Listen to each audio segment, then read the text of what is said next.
On a crisp autumn morning, golden leaves scattered across the parade ground of one of America's most elite military academies. Rows of cadets stood tall in flawless uniforms, boots polished, eyes sharp, waiting for orders. And then, out of a battered old pickup truck, stepped a woman who looked like she had taken a wrong turn out of a scrapyard. Her jacket was faded to near gray, her sneakers torn so badly the damp soil soaked her socks, and the backpack slung over her shoulder looked ready to split in half. The cadets burst into laughter, because what business could a woman dressed like that possibly have in a place reserved for the nation's strongest warriors?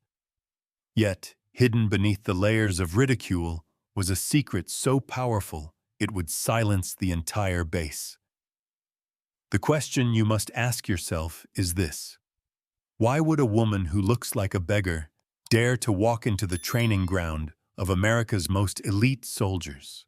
The air was crisp with the bite of autumn, leaves tumbling across the asphalt like golden fragments of memory. The military training facility, tucked into the wooded hills of Virginia, felt almost serene in the slanted orange light of late afternoon. But inside its gates, the energy was raw and electric.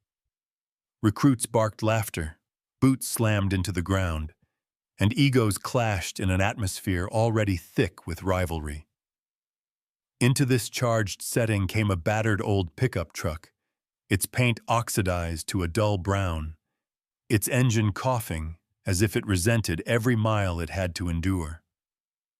Behind the wheel sat Emily Carter. Emily looked nothing like the cadets spilling across the yard in their crisp fatigues and brand-new boots. She was small, barely over 5'3", with a wiry frame hidden beneath a faded green windbreaker that had seen better decades. Her jeans were worn thin at the knees, her boots scuffed so deeply they looked nearly hollow at the toes.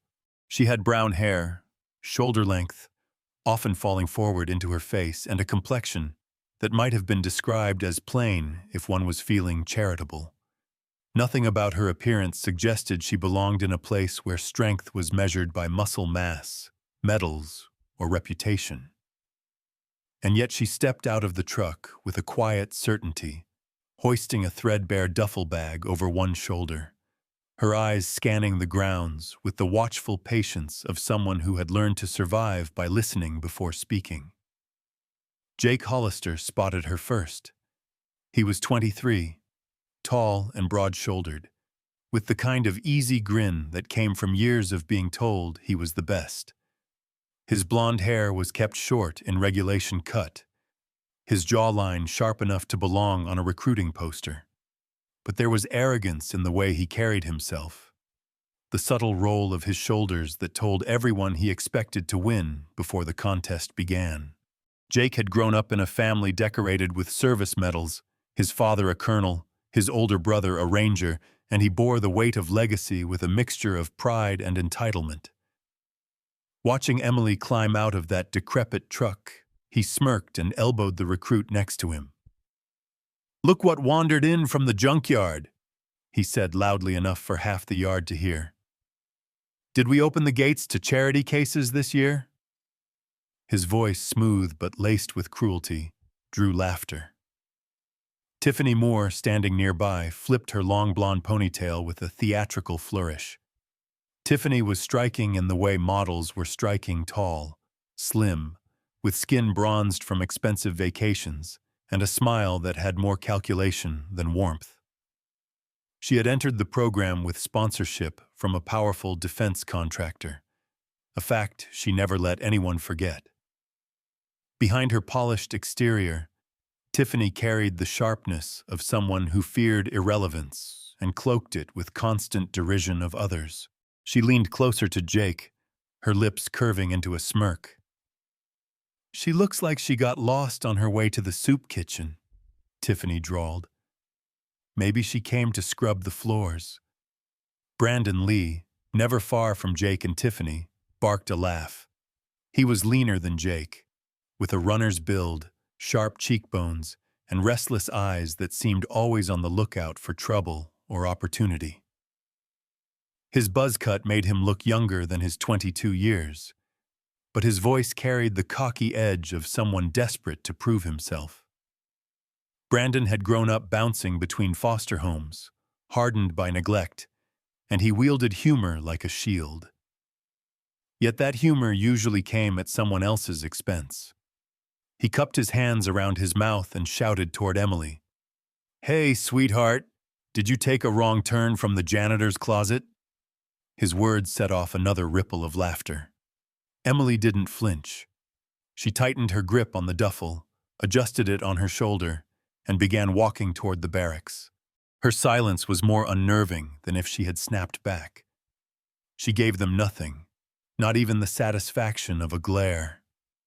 Inside, though, her chest tightened with the familiar sting of being underestimated. She had expected this. She had lived entire seasons of her life under the weight of mockery, learning long ago that to react was to feed the fire. Her mind was steady, her breath controlled, but there was a small ache beneath it all, a tiredness at how predictable human cruelty could be. The recruits turned back to their conversations, but Jake kept watching her, an itch in his pride that he couldn't quite name. He had seen quiet types before, and most washed out quickly, but there was something in Emily's walk measured, deliberate, almost too calm, that unsettled him. He dismissed the thought quickly. People like her didn't last. At the check-in desk, Sergeant Darnell Gibbs barely looked up from his clipboard when Emily arrived. Gibbs was in his late 40s, barrel-chested, with a thick mustache that made his permanent scowl even more pronounced. Years of dealing with fresh recruits had eroded his patience, and sarcasm had become his natural tongue. He eyed Emily's windbreaker, her frayed backpack strap, and snorted. "What's this?" he said, his voice booming so others nearby could hear.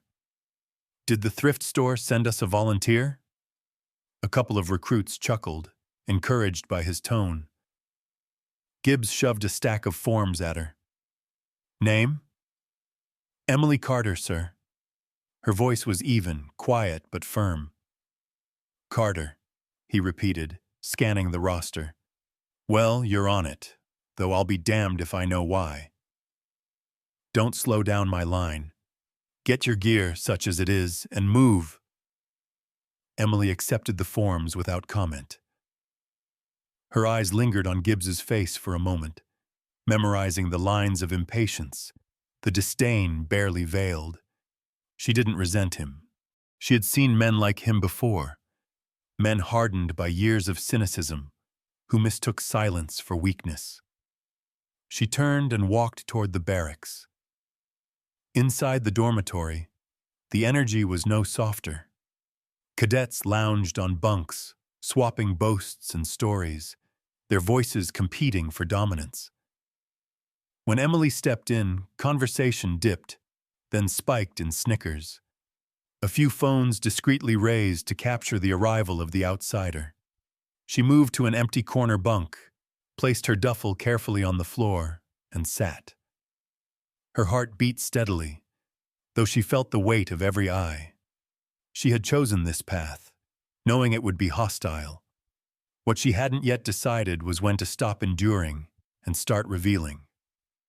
Across the room, Tiffany whispered something sharp to Brandon, who laughed and mimed polishing shoes. Jake stretched on his bunk, muscles flexing beneath his t-shirt, and gave Emily a look halfway between challenge and amusement. The hierarchy of the camp was clear, and she was already marked as the bottom rung. Emily pulled from her bag a small notebook, its cover worn soft by years of handling. She opened it, letting her gaze drift over the sketches inside maps, weapon schematics, fragments of quotes written in tight, disciplined handwriting. It calmed her. Around her, the noise swelled, but her mind remained still. She could wait. She had always been good at waiting. Yet even as she sat in silence, She couldn't shake the sense that the camp was a stage, and every laugh, every insult was a rehearsal for something larger. She had been underestimated before, but this time was different. Here in the glow of the fading autumn light, among the smell of sweat and leather and arrogance, she felt the stirrings of inevitability. She closed the notebook, slipped it back into the duffel, and lay back on the thin mattress. The laughter rose and fell like waves. She let her breathing match its rhythm until it blurred into background noise. Her eyes remained open, fixed on the ceiling where faint cracks formed jagged lines like hidden maps. Somewhere beyond these walls, beyond the crunch of boots and the bite of ridicule, her true past waited, coiled and silent. Jake Hollister, still watching her from across the barracks, narrowed his eyes. Something about the way she didn't break, didn't protest, unsettled him more than he wanted to admit. He leaned back on his elbows and forced a grin, but unease had already taken root. Emily's thoughts drifted, not toward anger or fear, but toward memory of a voice that had once told her, "Strength is not how loud you shout, but how long you endure in silence until the right moment." She inhaled, exhaled, and let the weight of that truth anchor her. The barracks light flickered once, a harsh snap in the quiet, then steadied. Some cadets laughed, joking about faulty wiring. Emily's gaze remained on that flicker, though, as if she had recognized something no one else had. She turned her head slightly, eyes narrowing, a shadow of tension passing across her face before it vanished again. By the time the others settled into their bunks, Emily was still awake, staring at the ceiling. The laughter had faded into snores, but in her mind, the flicker lingered like a warning. She felt, for the first time that day, a chill unrelated to the autumn air. The morning after Emily Carter's arrival carried with it the brittle chill of early autumn. Frost lingered on the edges of the parade field, and the maple trees lining the yard dropped their leaves in bursts of gold and red, as if the season itself were eager to test the cadets' endurance. The day's schedule was written in harsh block letters on the board outside the mess hall. Endurance drills, obstacle course, navigation challenge. It was a gauntlet designed to expose weakness, and the air hummed with the anxious energy of recruits desperate not to fall behind. Emily fell into formation with the others, her boots squelching slightly in the damp grass, her mind already steadying itself against the gauntlet of ridicule she knew was coming. Jake Hollister swaggered at the head of the group, his grin flashing like a challenge to the world, while Tiffany Moore flanked him, her ponytail bouncing as if each step were a statement of superiority. Brandon Lee trailed just behind, his eyes darting to every instructor with the wary cunning of someone always calculating how to stay in favor. The first drill was a relentless sequence of push-ups, burpees, and sprints across the muddy yard. Emily's frame was slight but wiry. She endured with measured breathing, her movements precise rather than showy. That very control made her stand out, though not in the way she might have hoped. As she pressed through her push-ups, Jake stepped to the side during his own set and accidentally kicked a clod of wet dirt onto her sleeve. Laughter followed. "Careful, Carter," Jake called, his voice loud enough for the instructors to hear, though laced with mock concern. "Wouldn't want you blending into the mud." "We might lose you out here," Tiffany chimed in with a syrupy laugh. "She already looks like a scarecrow." Mud might be an improvement, Emily said nothing. She finished her set, rose, and wiped her arm clean with a calmness that only seemed to provoke more jeers. Inside, her lungs burned, and a small ache tugged at her twisted pride. She hated how predictable it was, arrogance feeding on silence. but she would not give them the reaction they sought. By midday, the group shifted to the obstacle course, a stretch of walls, ropes, and trenches designed to break even the strongest cadets. Emily climbed steadily, pulling herself over the wooden walls with careful precision. But as she swung down from one barrier, Brandon sidled close and shoved her shoulder with a grin, sending her sprawling into a trench slick with rainwater. His laugh was shrill and eager, like a boy showing off to a crowd. "Guess Carter's signing up for janitorial duty again," Brandon crowed. His tone carried both cruelty and a strange need for validation, as though each insult erased the echoes of his own childhood rejections. Mud soaked into Emily's jacket, chilling her skin, but she pulled herself out with methodical movements, ignoring the sting in her palms. She looked briefly at Brandon, her brown eyes steady and unflinching. He faltered for a split second, the grin slipping, before he masked it with another laugh. The instructors barked at them to continue, oblivious or perhaps willfully blind to the bullying. Sergeant Darnell Gibbs, clipboard in hand, muttered something about dead weight as Emily rejoined the course, a remark loud enough to be heard, but soft enough to avoid accountability. The final challenge of the day was the navigation drill. Each cadet was handed a map and compass, ordered to cross a wooded ridge and return within strict time limits. Emily studied her map with disciplined focus, memorizing landmarks and calculating bearings.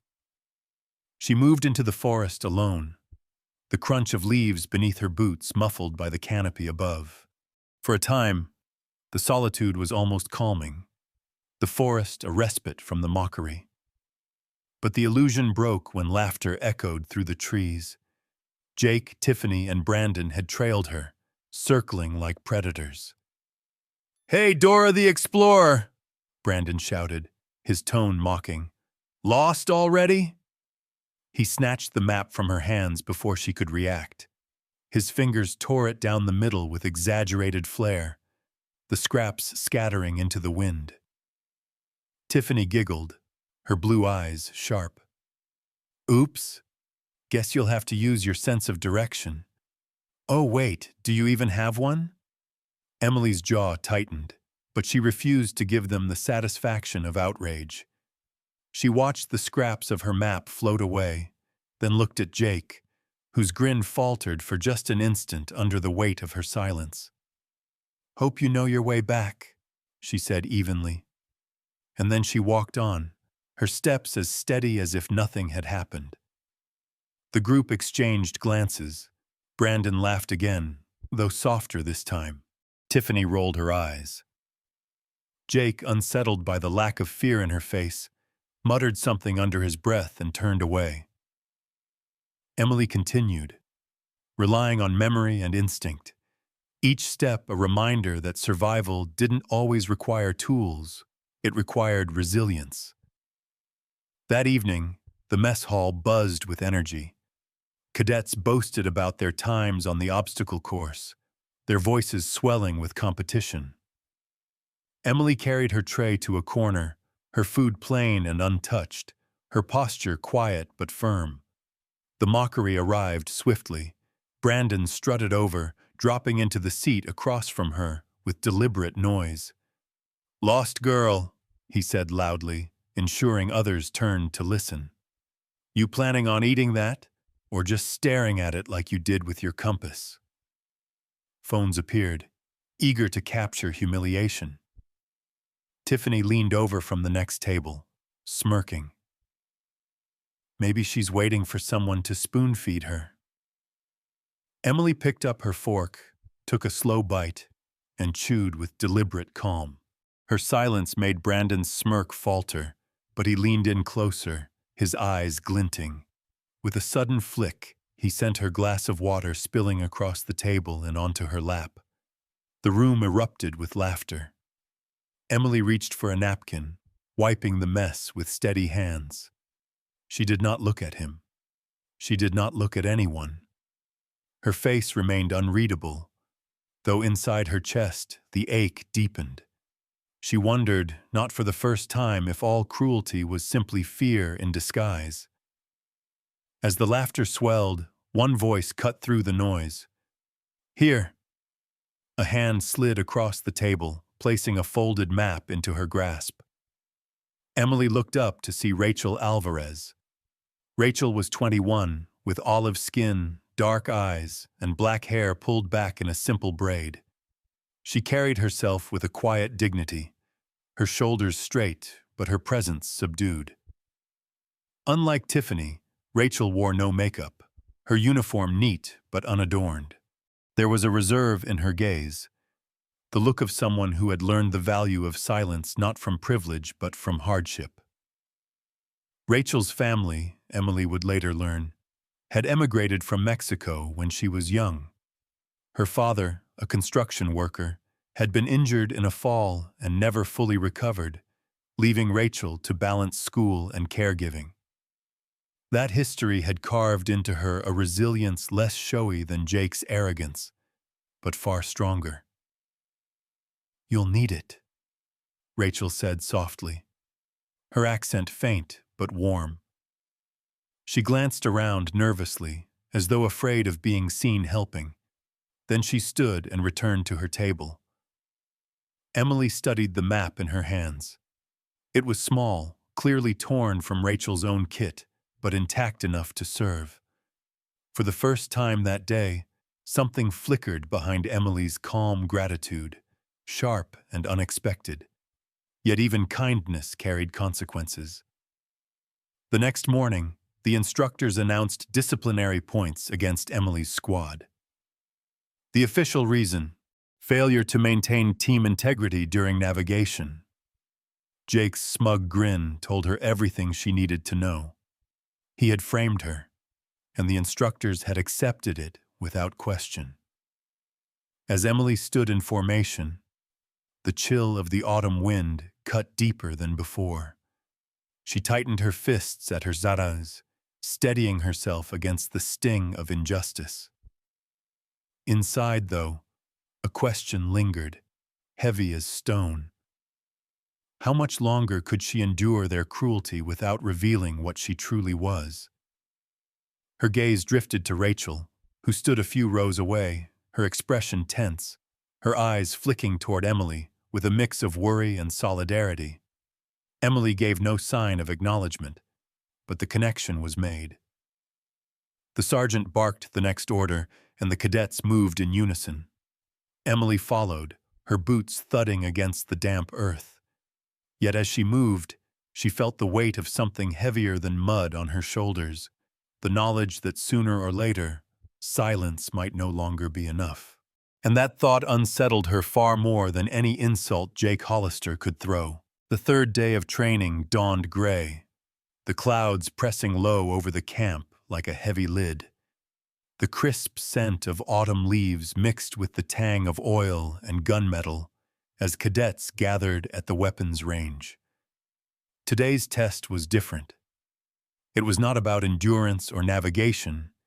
It was about precision, speed, and control.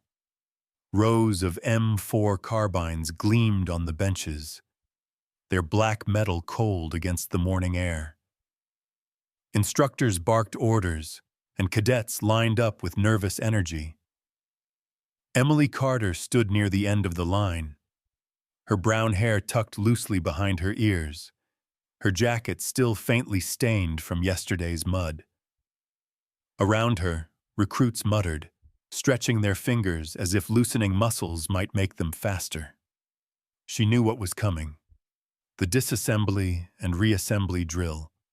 It was meant to be a great equalizer, a task where even the cocky lost composure.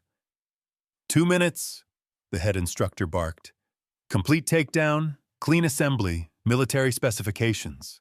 Any mistake, you fail. Start when your name is called. Jake. Hollister leaned back on his heels, flashing his easy grin.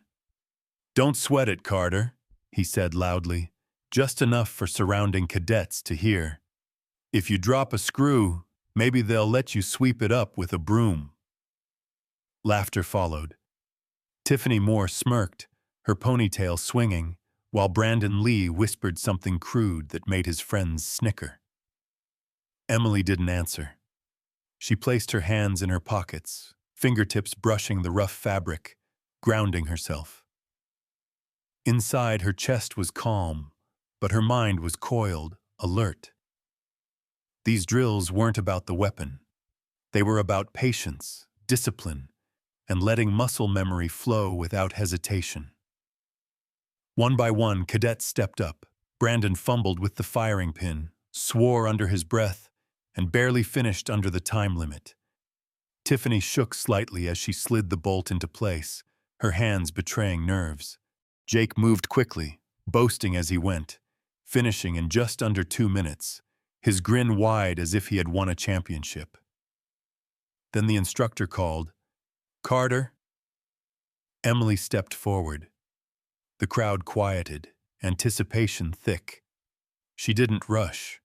Her small hands moved with eerie precision, each piece set down in a neat line, each motion like a practiced dance.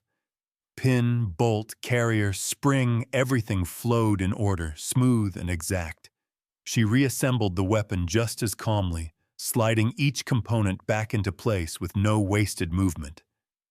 "Time," the instructor said, glancing at the stopwatch. He blinked, looked again, then frowned. 50 seconds. A ripple went through the cadets. Murmurs rose, disbelief carried in their voices. Brandon's jaw slackened. Tiffany's eyes narrowed. Jake scoffed loudly. "That's impossible," Jake muttered, though the unease in his voice betrayed his bravado. Behind them, a tall officer stepped closer. Lieutenant Colonel Robert Hayes had been supervising quietly, his arms crossed, his posture rigid. He was in his mid-40s, tall and lean, with a lined face weathered by decades of service. His dark hair was clipped short, streaked at the temples with silver, and a faint scar traced along his jawline, a relic from an IED blast overseas. Hayes was known for his stern demeanor and his mistrust of anomalies. To him, precision was discipline, but perfection often hid secrets.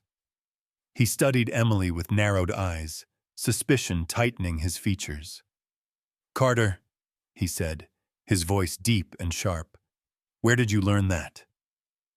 Emily kept her gaze down, her hands folded calmly behind her back. "Practice, sir." "Practice doesn't shave time in half," Hayes snapped. His tone wasn't admiration, it was accusation. Around them, cadets leaned in, eager for confrontation. Jake seized the moment, his grin returning. "Maybe she got lessons from YouTube," he said, loud enough to provoke laughter. "Or maybe she's just a freak." "Hey, Carter, think you can prove it at the range tomorrow? Real bullets, real targets. Unless you're scared." Emily's eyes lifted just enough to meet Jake's. Her expression was blank, unreadable, but in the silence that followed, the challenge took root. Colonel Hayes spoke before she could. "Fine. Tomorrow morning. Long-range marksmanship test.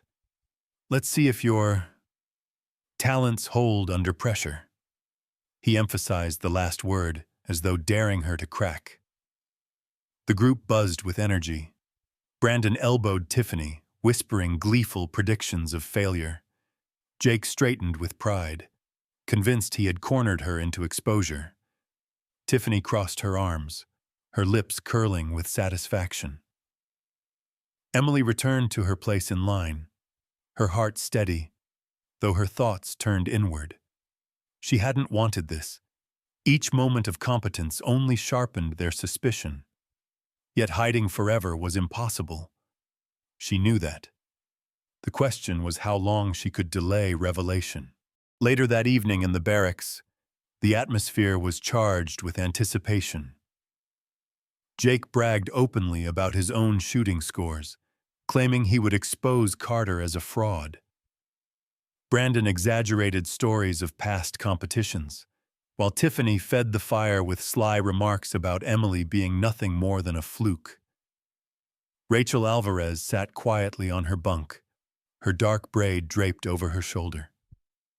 She watched Emily from across the room, her expression unreadable, though her eyes carried a flicker of recognition.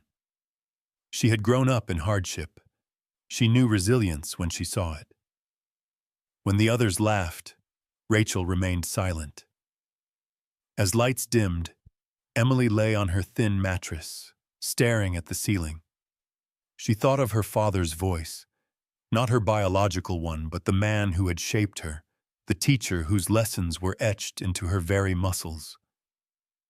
Never reveal more than necessary. Strength lies in control, not display.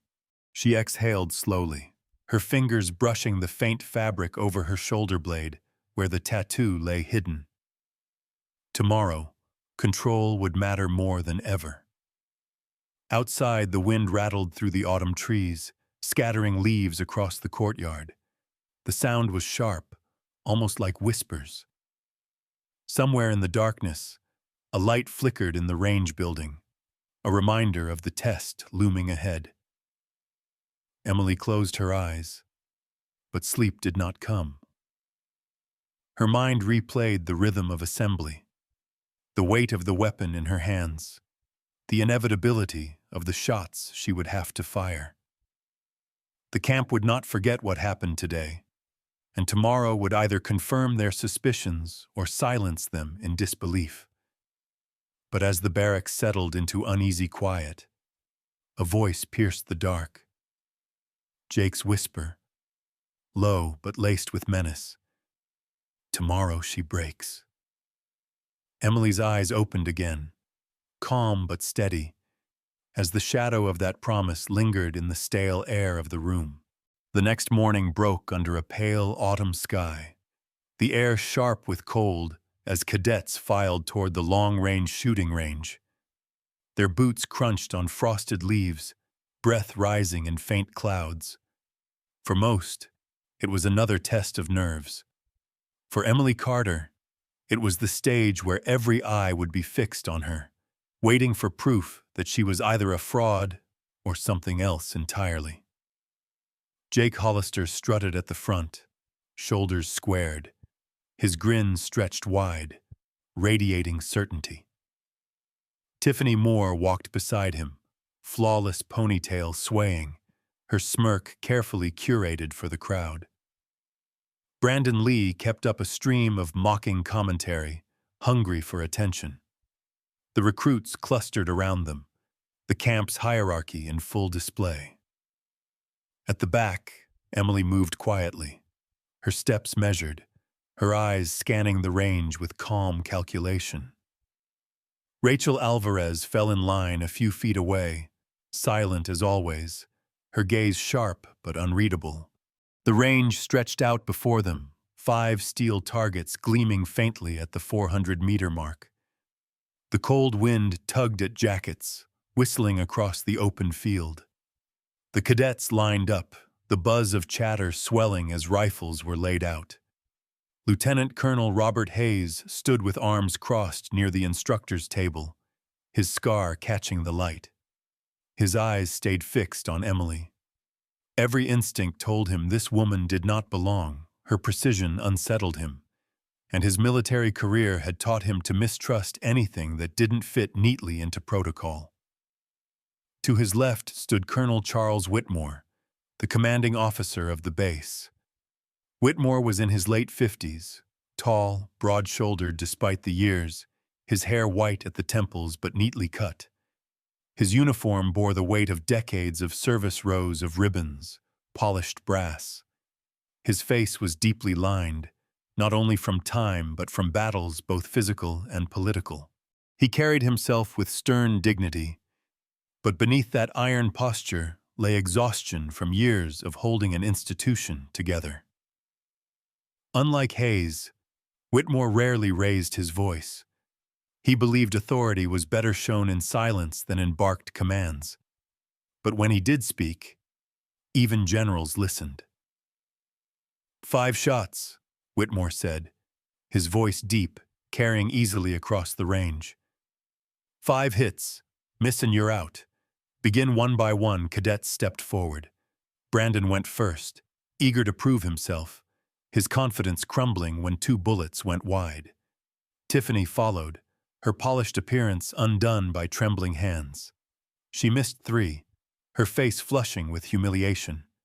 Jake was next. His shots rang out sharp, echoing across the yard. He landed 4 of 5, barely missing the last, but still turned to the group with a grin, as though he had shattered records. Then it was Emily's turn. She walked to the firing line without hurry, picked up her assigned rifle, and settled into position. Her movements were quiet, almost mechanical. No wasted effort. She adjusted nothing on the scope, ignoring the faint misalignment designed to sabotage the test. She breathed in, held, exhaled. Then the shots began. 1. Dead center. 2. Another perfect hit. 3, 4, 5. Each a bullseye, each fired with unflinching rhythm. The range went silent. For a heartbeat, even the wind seemed to pause. Cadets stared, disbelief etched on every face. Phones slipped from hands, jaws hung open. Jake's grin died, Tiffany's smirk vanished. Brandon muttered something under his breath, too quiet to matter. Whitmore's eyes narrowed, his weathered face tightening. Hayes stiffened, his suspicion sharpening into alarm. The perfection was too much. Too clean. No one did that, no one ordinary. Jake stepped forward, voice dripping venom. "Lucky shots," he spat. "Paper targets don't fight back. Let's see how Carter does when it's real." The instructors hesitated, sensing the growing tension. Whitmore gave a single nod. "Hand-to-hand combat. Pair her." The yard cleared quickly, the cadets forming a circle, hungry for spectacle. Jake towered over Emily as they stepped into the center. He rolled his shoulders, fists clenched, muscles straining against his shirt. He was every inch the golden boy of the camp, handsome, strong, adored. He had never lost, and his pride would not let him back down now. Emily stood across from him, small, unremarkable in her faded jacket and scuffed boots. Her brown hair shifted in the breeze, her face calm, unreadable. The whistle blew. Jake charged like a bull, grabbing her by the collar and slamming her into the padded wall. The fabric tore with the force, ripping down her shoulder. Gasps rose from the circle, but laughter followed quickly. "Careful!" Tiffany jeered, phone raised. "Don't break her!" Jake leaned close, his voice low, cruel. "This isn't your world, Carter. Go home before you get hurt." Then he froze. His eyes, inches from her shoulder, caught the black ink revealed beneath the torn fabric. The laughter around them faltered, thinning into uneasy silence. The tattoo.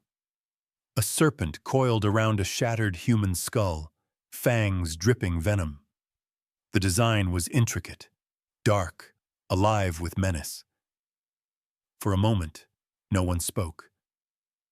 Then whispers spread, sharp and urgent. Phones lowered, hands trembled. Even Jake's grip slackened, confusion flooding his face. Colonel Whitmore stepped forward, his expression pale, his jaw rigid. His boots struck the ground with deliberate weight as he moved into the circle.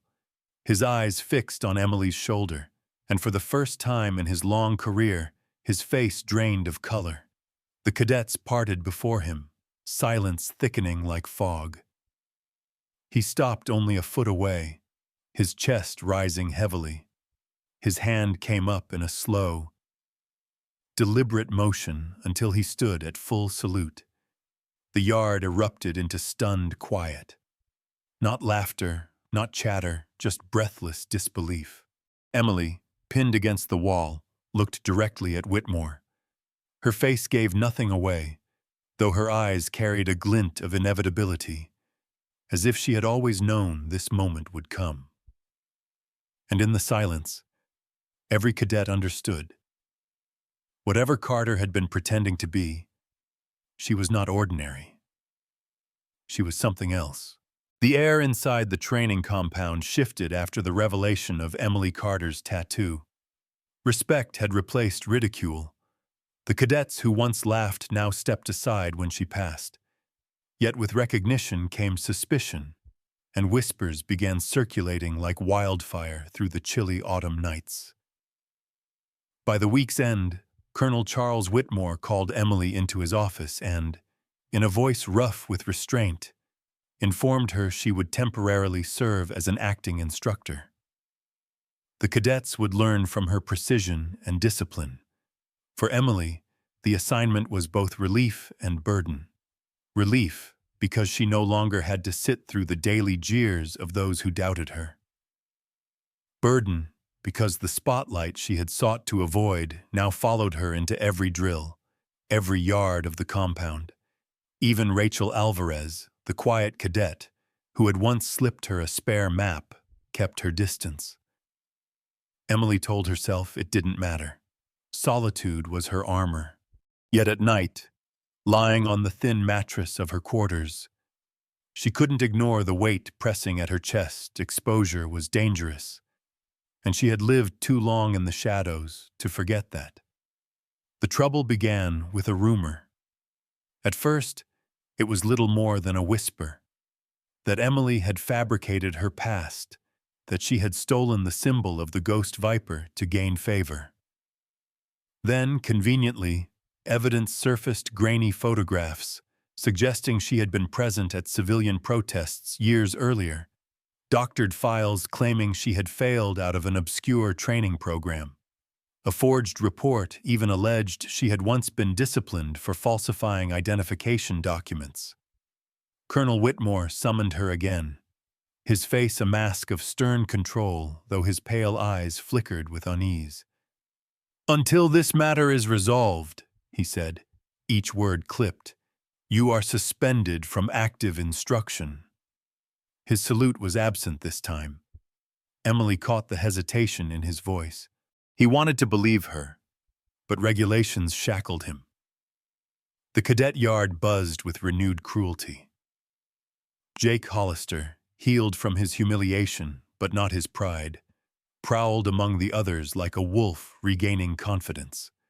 Tiffany Moore followed close, her blonde hair catching the autumn light, whispering poison in every ear that bent to listen. Brandon Lee resumed his theatrics, mocking Emily with exaggerated bows.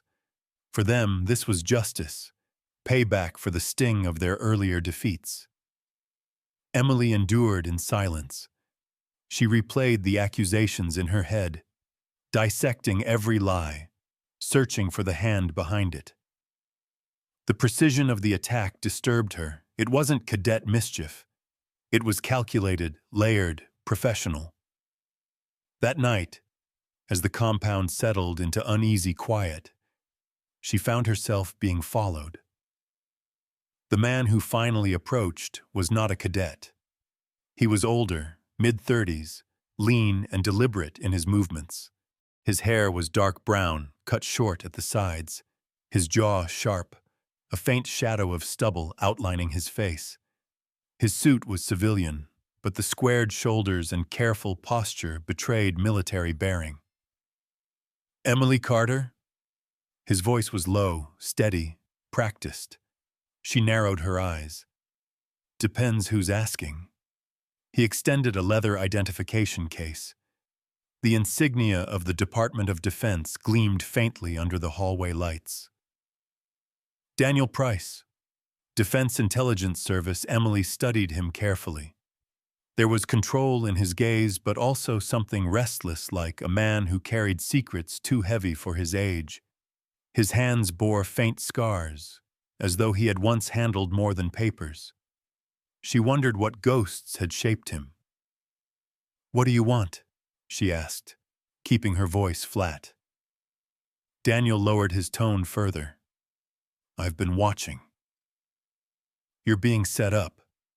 The evidence isn't cadet work.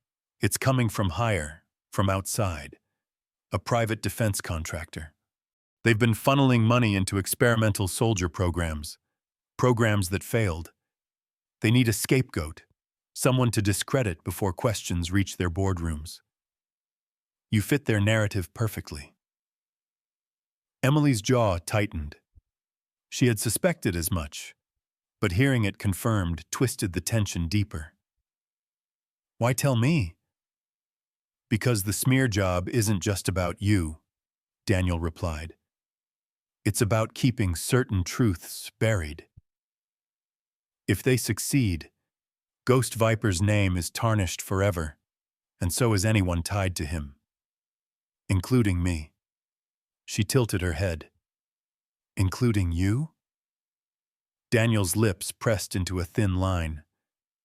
I was on the periphery of one of Viper's operations years ago. Off the books. I survived because someone in his unit made sure I did. If this contractor erases his legacy, I lose the only leverage I've ever had. And so do you. For the first time in days, Emily felt the faintest flicker of something other than resignation. Not hope, but alignment. Their fates, however reluctantly, were intertwined. Still, suspicion guided her words. Prove it. Daniel handed her a slim drive, no larger than a thumbnail. Encrypted files. Documents tying the contractor Halcyon Dynamics to these forgeries. If you're as skilled as the stories say, you'll know how to read them without being tracked.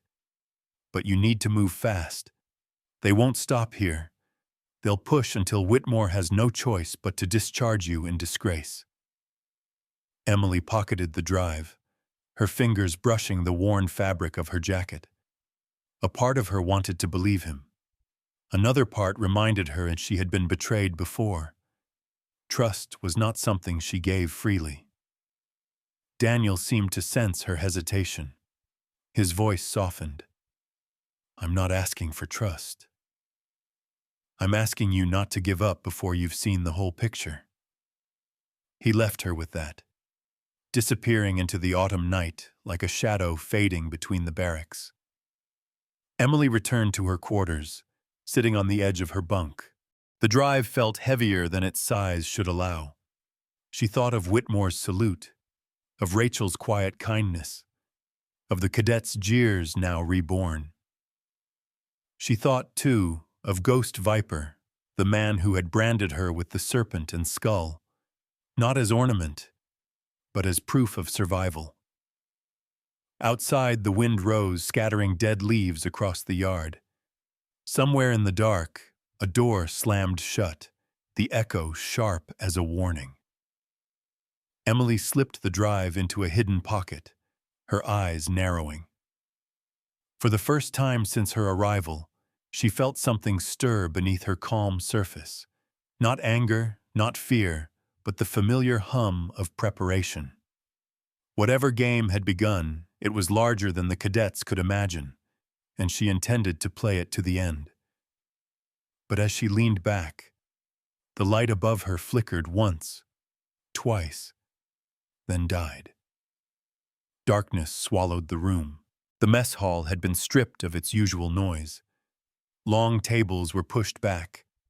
The American flag hung heavy above the lectern, and rows of chairs were filled with cadets and officers who had come not for food, but for spectacle.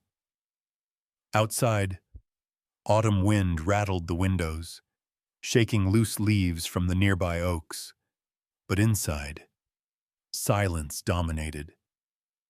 Emily Carter stood at the center, her small frame taut, her brown hair pulled back, her boots planted as if they were the only anchors holding her to the earth. Her shoulders were squared, but her eyes betrayed nothing. Colonel Charles Whitmore sat at the head of the tribunal, flanked by two senior officers.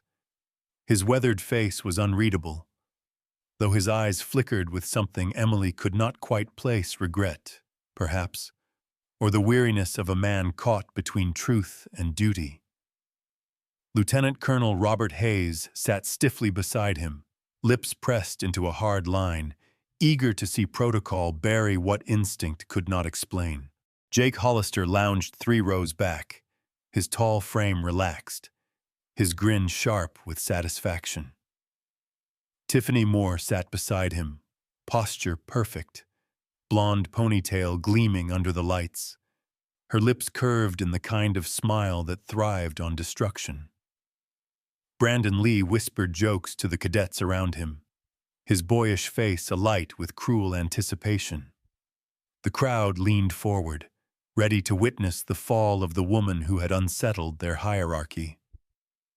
The first blow came in the form of video evidence. Hayes stood, clicking a remote that filled the screen behind the tribunal with shaky footage. Emily appeared in the images, crouching near gear lockers, her hands seemingly loosening straps, removing small components.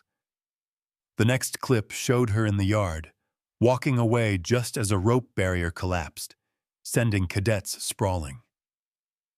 Another clip displayed her near a map stand, moments before it mysteriously went missing. Gasps spread through the room. Even Rachel Alvarez, seated near the back, shifted uneasily. Rachel's dark eyes flicked between the screen and Emily, her lips pressed tight. The threat against her delivered the night before by an unknown voice at her door, warning her to stay out of Carter's mess, echoed in her mind. Her fingers clenched around her notebook, but she said nothing. Clear patterns of sabotage, Hayes declared, his voice like stone. Cadet Carter has endangered her peers, undermined training integrity, and concealed her background with falsified credentials. Emily's chest tightened, but her face remained impassive. She had endured worse interrogations, harsher lies. Still, the sting of betrayal gnawed at her ribs. "Those clips are doctored," she said evenly. "Anyone with the skill could stitch them together." The tribunal murmured, unimpressed. Whitmore raised a hand for silence, his jaw working as though grinding down a bitter taste. "Do you have proof, Carter?" She hesitated. The encrypted drive Daniel Price had given her weighed like a stone in her pocket, but revealing it without care risked exposing him. She looked out at the crowd, her gaze settling on Rachel. For a heartbeat, Rachel's expression softened, but then she looked away, fear chaining her tongue. Emily's throat burned. Even her lone ally was bound by threats. Perhaps justice was not meant for people like her. Hayes pressed forward, sensing victory. "The evidence is overwhelming. I recommend immediate dismissal and referral for disciplinary review." Jake leaned back, smirking broadly, his blue eyes alight with triumph. Tiffany crossed her legs elegantly, satisfaction radiating from every line of her posture. Whitmore looked at Emily once more, searching her face for something. Defense, outrage, denial. He found only steel. Then, before the gavel could fall, a voice cut through the hall. "Objection!" Every head turned. Daniel Price stepped forward from the shadows near the entrance, his civilian suit slightly rumpled from travel, his jaw unshaven, eyes burning with intensity. The room buzzed, confused by his presence. Hayes stiffened, clearly unprepared for interruption. Whitmore's eyes narrowed. "And you are?" Daniel held up his identification wallet, the insignia of the Defense Intelligence Service glinting in the fluorescent light. "Daniel Price, Department of Defense. With your permission, Colonel, I have evidence relevant to this proceeding." Murmurs rippled through the crowd. Jake's grin faltered. Tiffany's fingers tightened on her chair. Whitmore gestured curtly. "Proceed." Daniel strode to the front, his movements brisk but deliberate, and slotted a small drive into the tribunal's computer. The screen flickered, then displayed high-definition footage from overhead cameras mounted around the compound. "Observe carefully," Daniel said, his voice carrying with calm authority. The first video replayed the gear locker incident.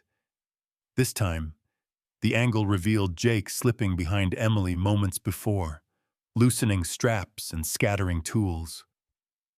Emily only entered afterward, retrieving her own kit.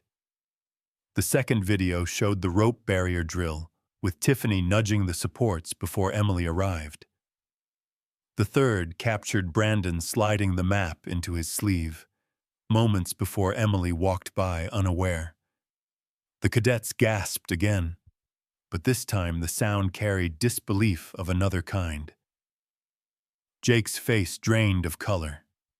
Tiffany stiffened, her polished demeanor cracking. Brandon shifted uneasily, his youthful bravado collapsing under the weight of exposure. Daniel paused the footage and turned to Whitmore. The so-called evidence against Cadet Carter was manufactured, not by cadets alone, but supported by outside interference. These three served as convenient hands. The room fell into stunned silence. Whitmore's face hardened, his eyes sweeping over Jake, Tiffany, and Brandon with disappointment sharper than anger. Then he looked at Emily, his voice ringing with finality. "Cadet Carter is exonerated." He rose to his feet, his posture tall, his salute sharp. "And let it be known, Emily Carter is the final student of Ghost Viper." The words struck like thunder. Cadets who had mocked her now stared with awe, some with shame. Rachel's eyes welled with quiet relief, her shoulders easing as if an invisible weight had lifted. But Emily herself did not smile. Vindication felt hollow, a battle won in a war she had never wanted. Her gaze flicked to Daniel, who gave her a brief nod, his expression unreadable. At the back of the room, Jake rose suddenly, his chair screeching across the floor. His fists clenched, his jaw trembling with rage and humiliation. Tiffany tried to grab his arm, but he pulled free, his voice a low growl. "This isn't over." Whitmore barked for order, but Jake was already storming toward the door, his shadow stretching long against the floor. For the first time, Emily felt a chill deeper than vindication could dispel. The leaves had turned copper and gold by the time justice finally caught up with the cadets who had built their pride on cruelty. The military tribunal convened swiftly after Daniel Price's intervention, its findings merciless. Jake Hollister, once the golden boy of the compound, was dishonorably discharged and handed over to legal review. His tall frame slumped as the uniform that had once made him untouchable was stripped away. Beneath the swagger was a man undone by arrogance, his blue eyes hollow with disbelief as he was escorted out, wrists bound in regulation cuffs. Tiffany Moore's fall was less theatrical, but no less brutal. Her scholarship, once funded by a powerful defense contractor eager to parade her as the face of modern excellence, was revoked. Her perfect blonde ponytail and polished smile could no longer conceal the rot underneath. Social media turned against her with venom. The same followers who once idolized her flooded her feeds with scorn. Within days, Tiffany shut down her accounts, deleting every photo, but the screenshots remained. She walked through camp corridors with her head lowered now, her shoulders tight as though bracing against blows no one would throw. Brandon Lee was not expelled, but his punishment was quieter and longer lasting. Once he relished attention with his childish jokes and mock bows, but now he scrubbed latrines, cleaned grease-caked pans, and lugged sandbags in the biting cold. The boyish sparkle dulled in his eyes as reality settled in. Humiliation had made him invisible, just another cog doing work no one wanted. Rachel Alvarez, however, emerged into a new light. The quiet cadet, dark-haired and serious-eyed, who had once dared to help Emily with nothing more than a spare map, found herself chosen for an advanced officer training program. Her integrity had been noticed by the right people. She stood straighter these days, her olive skin glowing with pride she didn't flaunt, her voice still soft but steadier when called upon. Emily, watching from the sidelines, felt something like pride stir. Rachel represented the kind of soldier worth believing in. Colonel Charles Whitmore called Emily into his office one last time. His posture was stiff, his weathered face set in stern lines, yet his pale eyes softened when they rested on her. "Carter," he said, the gravel in his voice carrying respect now, not suspicion. "I don't know if this base deserves the lesson you've given it, but it won't forget. Neither will I." He rose, offering a salute more personal than protocol required. Emily returned it silently, her eyes steady. Words were unnecessary. That evening, as the sun dipped low and painted the training yard in shades of fire and shadow, Emily packed her few belongings into the battered pickup truck that had carried her into this place. The engine coughed before roaring to life, the sound too loud, too defiant, echoing against the barracks. But she was not alone.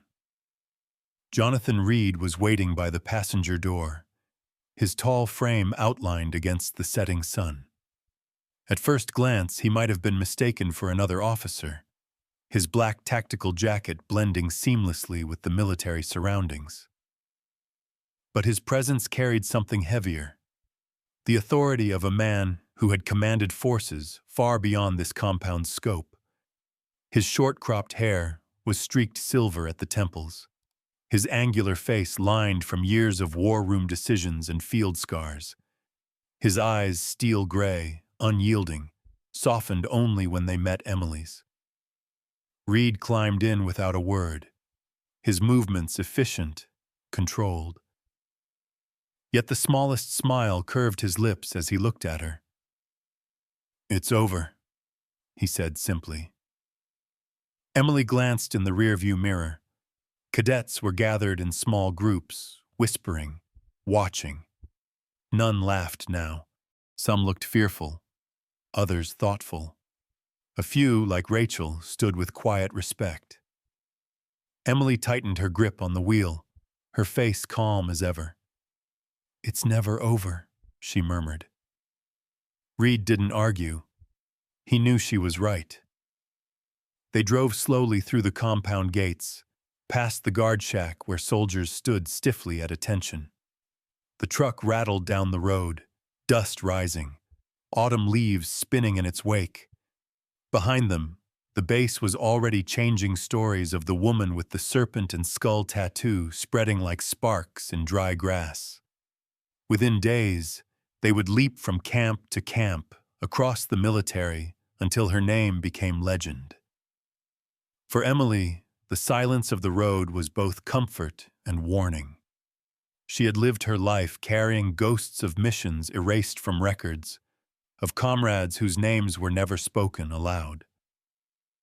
Ghost Viper's mark on her shoulder was not only ink, it was a reminder that the past had claws, and it never truly let go.